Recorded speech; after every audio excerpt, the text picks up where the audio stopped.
चल हो जा शुरू। केसरिया से मन जोगी हुआ रे, दिल झूमे देखो मतवारा हुआ रे, दिल झूमे देखो मतवारा हुआ रे। हर पल मनाओ केसरी त्योहार। विमल बोलो जुबान केसरी। इलाहाबाद उच्च न्यायालय में मथुरा के श्री कृष्ण जन्मभूमि शाही ईदगाह विवाद मामले की सुनवाई जारी है। हिंदू पक्ष ने मंगलवार को इलाहाबाद उच्च न्यायालय से कहा कि किसी भी संपत्ति पर अतिक्रमण करना और उसे वक्फ संपत्ति घोषित करना वक्फ बोर्ड की प्रकृति रही है।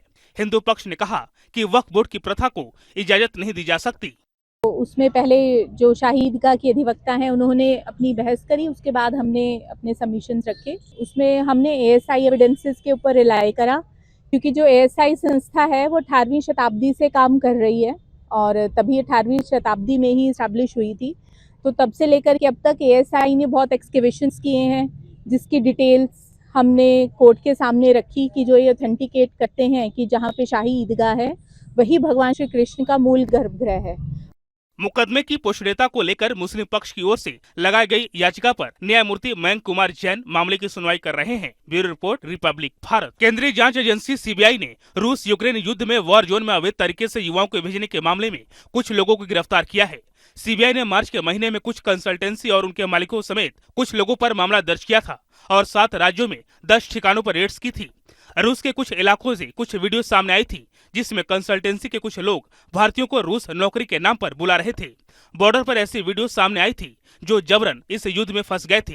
रूसी सेना में लड़ाकू भूमिका के लिए भारतीय नागरिकों की तस्करी मामले में सीबीआई ने 4 आरोपियों को गिरफ्तार किया। मार्च में सीबीआई ने विदेश में आकर्षक नौकरियों की पेशकश के वादे पर भोले भाले युवाओं को निशाना बनाकर देश भर में चल रहे एक प्रमुख मानव तस्करी नेटवर्क का भंडाफोड़ किया था। ये तस्कर यूट्यूब जैसे सोशल मीडिया और अपने स्थानीय संपर्कों एजेंटों के माध्यम से भारतीय नागरिकों को रूस में उच्च वेतन वाली नौकरियों के लिए लुभा रहे थे। इसके बाद तस्करी करके लाए गए भारतीय नागरिकों को लड़ाकू भूमिकाओं में प्रशिक्षित किया गया। पंजाब नेशनल बैंक से करोड़ों रुपए का घोटाला कर फरार हुए भगोड़े कारोबारी नीरव मोदी को यूके में कोर्ट से तगड़ा झटका लगा है। ब्रिटेन की जेल में बंद नीरव मोदी ने 5वीं बार जमानत के लिए याचिका लगाई थी, लेकिन उसे खारिज कर दिया गया है।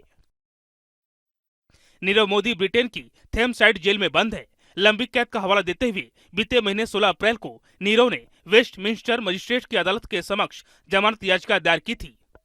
कोर्ट ने कहा कि वास्तविक पर्याप्त उड़ान जोखिम के कारण भगोड़े व्यवसायी नीरव मोदी की जमानत याचिका खारिज की जाती है।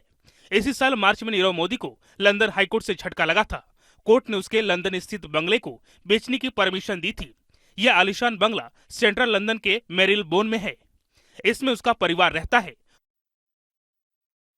कोर्ट ने कहा कि इस बंगले को 5.5 मिलियन ब्रिटिश पाउंड से कम पर नहीं बेचा जा सकता है। Bureau report, Republic Bharat.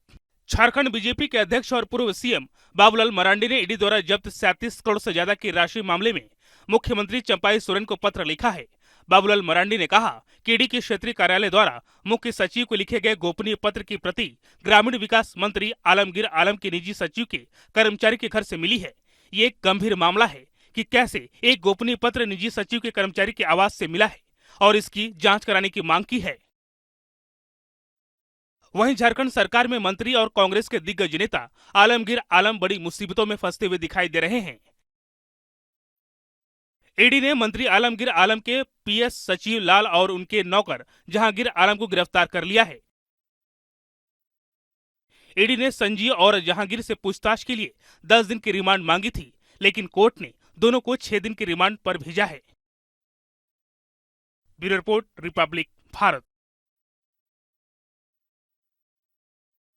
Delhi शराब घोटाले में गिरफ्तार मुख्यमंत्री अरविंद केजरीवाल को सुप्रीम कोर्ट से फिलहाल कोई राहत नहीं मिली है। केजरीवाल की जमानत पर सुप्रीम कोर्ट में सुनवाई पूरी हो गई। हालांकि फिलहाल कोर्ट ने अंतरिम जमानत पर कोई फैसला नहीं दिया। सुनवाई पूरी होने के बाद कोर्ट ने फैसला सुरक्षित रख लिया। लंच से पहले तक जमानत की शर्तें तय कर ली थी, लेकिन ईडी की तरफ से यह कहा गया कि केजरीवाल के वकील को 3 दिन सुना गया, हमें भी पर्याप्त समय दिया जाए। जिसके बाद सुप्रीम कोर्ट बिना फैसला सुनाए ही उठ गई। कोर्ट अब इस मामले में 9 मई को फिर से सुनवाई करेगा। सुप्रीम कोर्ट में अरविंद केजरीवाल की अंतरिम जमानत पर सुनवाई के दौरान दोनों तरफ से अपने अपने पक्ष रखे गए। इस दौरान कोर्ट ने केजरीवाल से कहा कि हम आपको जमानत दे देते हैं तो आप ऑफिशियल ड्यूटी नहीं करेंगे। हम नहीं चाहते कि आप सरकार में दखल अंदाजी करें। अगर चुनाव नहीं होते तो अंतरिम जमानत का सवाल की नहीं उठता था। जिस पर केजरीवाल की तरफ से वकील अभिषेक मनु सिंघवी ने जवाब दिया। उन्होंने कहा कि केजरीवाल किसी फाइल पर साइन नहीं करेंगे। शर्त है कि एलजी किसी भी काम को इस आधार पर न रोके कि फाइल पर साइन नहीं है। ऐसा कुछ नहीं बोलूंगा जो नुकसान पहुंचाने वाला को। केजरीवाल की अंतरिम जमानत पर सुप्रीम कोर्ट में सुनवाई के बीच दिल्ली की राउज एवेन्यू कोर्ट ने केजरीवाल की न्यायिक हिरासत 20 मई तक बढ़ा दी। उधर बीजेपी और आप नेताओं की तरफ से सियासी बयानबाजी भी चरम पर रखी। बीजेपी ने केजरीवाल पर आतंकी फंडिंग के मुद्दे को लेकर भी हमला किया, जिस पर आप की तरफ से पलटवार किया गया। दिल्ली में लोकसभा चुनाव की तारीख करीब आ रही है। यही वजह है कि आपकी तरफ से अरविंद केजरीवाल की जमानत के लिए एड़ी चोटी का जोर भी लगा दिया गया है। आपकी पूरी कोशिश है कि अरविंद केजरीवाल को छठवें चरण में दिल्ली में होने वाले चुनाव से पहले जमानत मिल जाए, जिससे केजरीवाल को दिल्ली में प्रचार प्रसार का मौका मिल सके।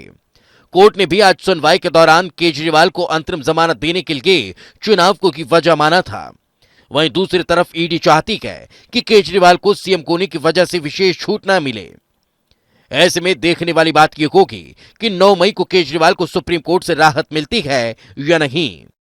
Bureau report, Republic Bharat.